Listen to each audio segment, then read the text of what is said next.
This week we read Parshat Bashalach in the book of Exodus.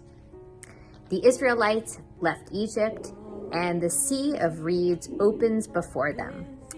Afterward, it closed over Pharaoh and his warriors who are pursuing the Israelites. We read that God locked their chariot wheels and then let the walls of the sea come down on them. We have a poem in this week's Torah portion, Shirat Hayam, Song of the Sea, and I have it behind me right here. Do you see how the letters are different in the poem part of the Torah than the other parts of the scroll?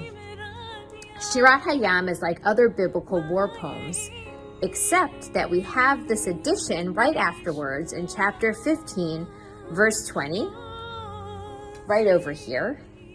And it says that Miriam took a timbrel, or a percussion instrument, in her hand and danced with women. This raises a few questions. One is, where did she get the timbrel from?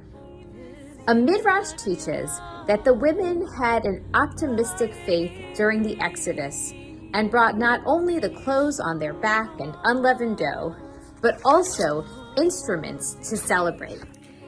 Since we are on an optimistic note this week, I want to mention that today we received the good news that the body of Ron Gvili, the final hostage, has finally been returned home to his family after 2 years, 3 months, and 19 days since his murder. So it's time for us to take the hostage ribbons out of the ark.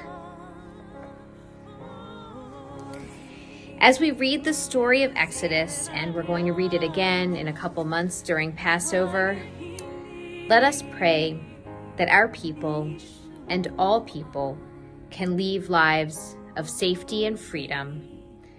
And may we see and support our world and humanity evolve and progress to a better place. This weekend, I'm looking forward to seeing some of you at home-hosted Shabbat and some of you at our Tu B'Shvat Seder on Sunday, and next weekend, many of you at Shabbat Around the Table, wishing you a Shabbat Shalom.